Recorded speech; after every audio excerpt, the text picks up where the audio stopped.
we got my NBA Power Rankings starting from 10 and going all the way to the top. You know me, I like to start from the bottom. Started from the bottom, now we're here. But so at 10, I got the Phoenix Suns. Bradley Beal is still out, but having Devin Booker come back into it, it's amazing how just having Devin Booker and KD along with the other pieces that they have, which I think that they got some underrated pieces in the trade that they made. Some of the trades that they got with the DeAndre Ayton trade, this Chris Paul trade, being able to make those turn those things into role players that fit cohesively around that unit.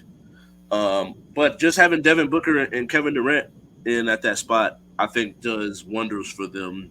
Be it them two being able to play off of each other, both being able to create off the dribble, move without the ball, attack. Devin Booker's willingness to play defense has put them in a position to where they can really lock in as a unit. So then them having not having Bradley Bill for more extended time as it just came out within the past week, I got them in at 10.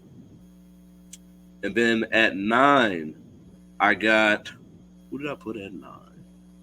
I got the Miami Heat.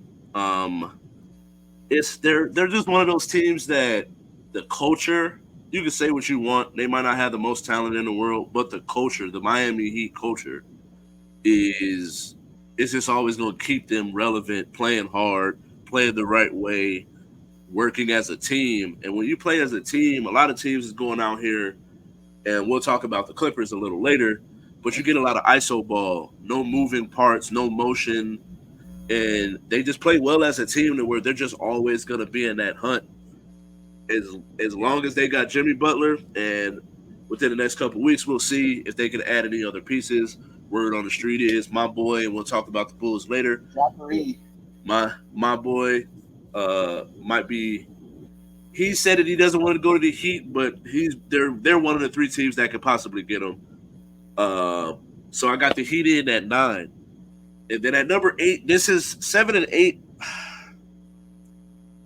I have the Kings currently wrote down, but I just their record. So I'm gonna give them a little bit is better than who I had at 7. So I'm gonna put the Pelicans in at 8. I think how well they've been playing as of late. They've beat some high quality teams. Victories over the Nuggets, victory over the Mavericks, and then coming up short by 1 point with Zion on the sideline.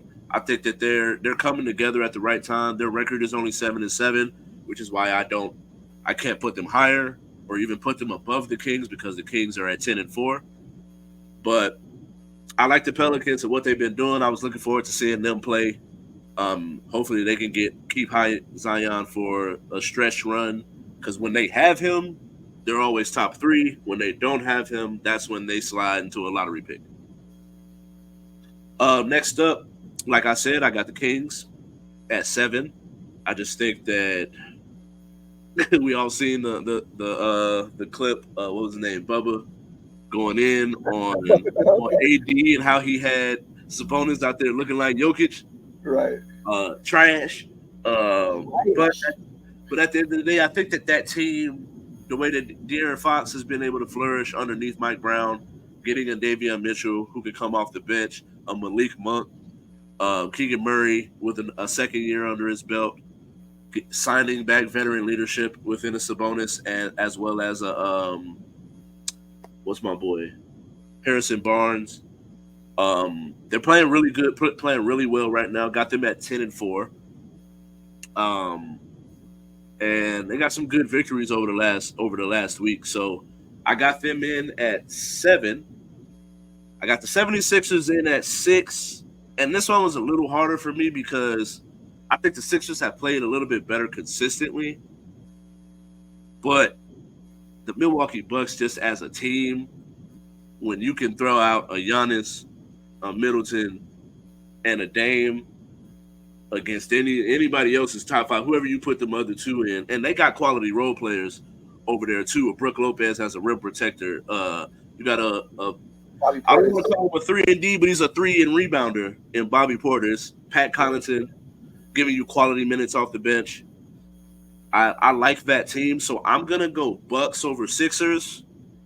Although I really enjoy Tyrese Maxey and how well he plays off of Embiid. Tobias has been playing really well. I like the addition of a Pat Beverly. I really think that that's really what we've been missing in Chicago. I don't like the Um, Uber injury either, man. right. And it was such a strange injury. Like, oh my Yes. god, Yeah. like, And you then a it's bum. weird because it's like there's no proof. They can't find the footage, and it's like it's a big city like Philly. Like that whole situation is just weird. It's so weird.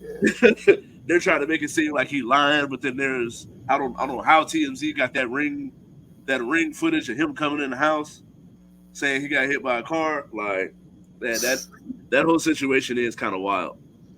Um, but then so I got the Sixers in at 6. I got the Bucks in at 5.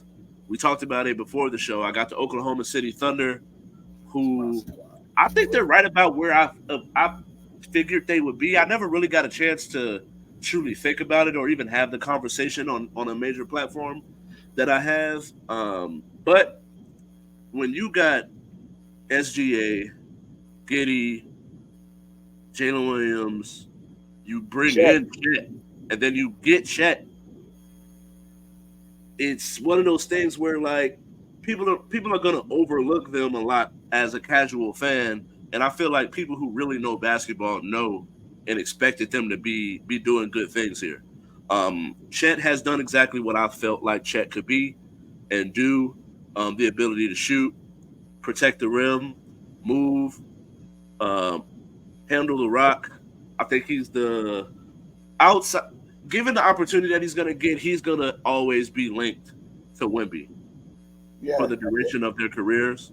Yeah. I would have loved to see Bol get an opportunity as well, but for some reason, whatever it is, you hear that he's lazy. Then you got people saying he's not. It's then he just needs the opportunity. Whatever it is, for some reason he's not. So I would love to see him be able to try to get into that conversation as well. But Chet is the real deal. You can say what you want. I picked him to be rookie of the year. I did too. 'Cause I just think that he's that nice. But Wemby's playing well, so we'll see what happens with that. But I got the Thunder at 4, and I got the T Wolves, man. I think that when you look at it, history will tell you that once you get the opportunity to play in the Olympics or USA team, what that does for players' careers, being around other people, the confidence that you get, the work ethic that you see other players have, as well as the opportunities that you get when you go back to your team. I think I expected Anthony Edwards to take this leap, and I think that he's been that guy that they need him to be and take his game to another level to lead them to where they are. So I got them in at 3. I would have had the Nuggets. I had the Nuggets at 1 when I first started my list, but after watching how teams have played, how teams are playing currently, and the team that they have, I got the Nuggets at 2. Although a lot of times I say in order to be the champs, you got to beat the champs. But Yeah. I just think that the Celtics are playing better basketball currently as we speak. Healthier, no injuries. Tatum and Brown and company being able to lead the way. But then you add a Porzingis who is a long defender, but also can shoot and is a skilled basketball player. He can now be a third and fourth option on many nights where you don't have to focus. He doesn't have to focus on trying to score 25 and 10 and 5 and get 2 or 3 blocks. Like he could just play a complementary role. And then old reliable Drew Holiday at the end of the day, I think that his addition is really what they needed, given they gave up stuff to get him to give. They gave away Marcus Smart, who was a leader of that team. Now he can be guard 1 through 3, be a leader on the floor, be the point guard that can create to where Jaylen Brown and Jason Tatum can just they can have a bunch of catch and shoot opportunities Yeah. rather than having to dribble and create so much. And so I think that'll round up my 1. I got Suns at 10, Heat at 9, Kings at 8, Pelicans at 7, Sixers at 6, ironically. Bucks at 5, Thunder at 4, T Wolves at 3, Nuggets at 2, and the Celtics at 1. Quick opinion on the Mavericks. I I if it wasn't for the Heat just like being so reliable, I would have probably pushed the Heat out and put the Mavericks in. Their additions getting lively as a rim protector. He's Tyson Chandler 2.0. Grant Mm-hmm. Williams, I think he adds a dimension to them and a toughness that they're going to get after it on the defensive end, which is something that Jason Kidd has wanted. I haven't really got an opportunity to watch them play because the one of the reasons why I push back so hard when it comes to Luka Doncic and this mantle that they try to hand him is the lack of defense. You can't be a liability on defense. Like you can say what you want about Kyrie, but he got quick hands and he attempts to play defense. Yeah, But and then that is true. Luka Doncic is just complaining and not even getting back on D at times. So I haven't really got a chance to really watch them play. But there has to be something to it. It can't just be the addition of two players and Seth Curry and exchanging stuff around. There has to be a mentality change in order for them to be able to take it to that level because they're definitely putting up the points.